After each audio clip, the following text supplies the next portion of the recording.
एक मक्खी अगर सब्जी मंडी में किसी तराजू पर बैठती है तो उसके बैठने से कोई फर्क नहीं पड़ता, मगर जब वही मक्खी किसी सुनार की तराजू पर जाकर बैठती है तो हजारों का पड़ जाता है फर्क सिर्फ उसके बैठने मात्र से।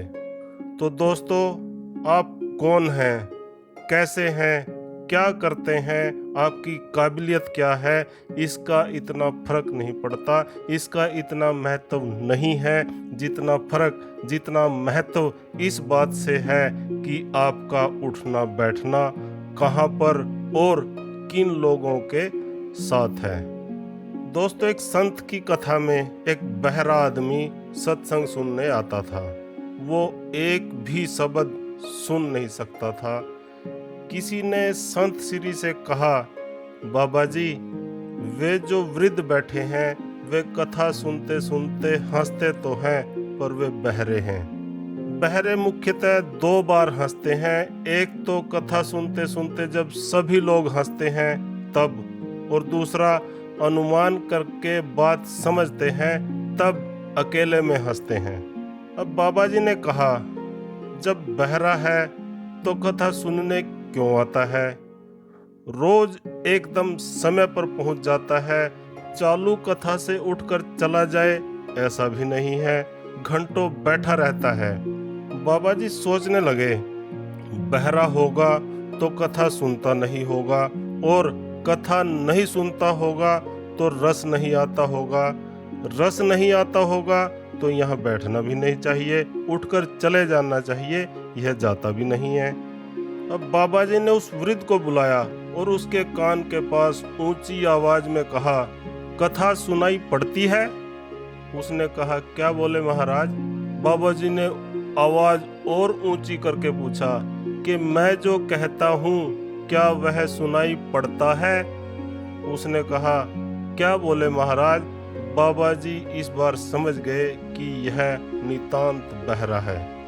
अब बाबा जी ने अपने सेवक से कागज कलम मंगाया और लिखकर उस वृद्ध से पूछा। तो वृद्ध ने कहा, मेरे कान पूरी तरह से खराब हैं, मैं एक भी शब्द सुन नहीं सकता हूँ। अब इसके बाद बाबा जी और वृद्ध के बीच कागज कलम से प्रश्नोत्तर शुरू हो गया। तो बाबा जी ने उस वृद्ध से पूछा, जब तुम सुन नहीं सकते तो फिर सत्संग में क्यों आते हो? वृद्ध बोला, बाबा जी, मैं सुन तो नहीं सकता हूँ, लेकिन यह तो समझता हूँ कि ईश्वर प्राप्त महापुरुष जब बोलते हैं तो पहले परमात्मा में डुबकी मारते हैं। संसारी आदमी जब बोलता है तो उसकी वाणी मन व बुद्धि को छूकर आती है, लेकिन ब्रह्मज्ञानी संत जब बोलते हैं तो उनकी वाणी आत्मा को छूकर आती है। बाबा जी, मैं आपकी अमृत वाणी तो नहीं सुन पाता हूँ, पर उसकी तरंगें अनुभूति मेरे शरीर को स्पर्श करते हैं तो रोम रोम पवित्र होने का आभास होने लगता है।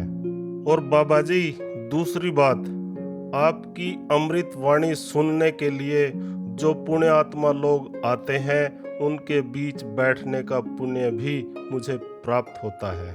अब बाबा जी ने देखा कि ये तो बहुत ऊंची समझ के धनी हैं।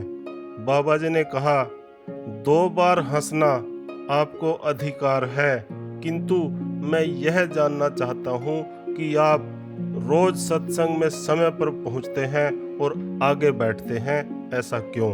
तो वो वृद्ध बोले, मैं परिवार में सबसे बड़ा हूँ, बड़े जैसा करते हैं वैसा ही छोटे भी करते हैं। मैं सत्संग में आने लगा तो मेरा बड़ा लड़का भी इधर आने लगा। शुरुआत में कभी कभी मैं बहाना बना के उसे ले आता था। मैं उसे ले आया तो वह अपनी पत्नी को यहाँ ले आया, पत्नी बच्चों के ले आई। इस तरह सारा कुटुंब सत्संग में आने लगा और कुटुंब को संस्कार मिल गए। वो बाबा जी उसकी बात सुनकर बहुत प्रसन्न हुए और मन ही मन बोले कि आज मेरा सत्संग करना सार्थक हुआ। दोस्तों, भगवत चर्चा, संतों का सत्संग ऐसा है यह समझ में नहीं आए तो क्या, सुनाई नहीं देता हो तो भी इसमें शामिल होने मात्र से ही कल्याण हो जाता है। जय श्री राधे, जय जय श्री राधे।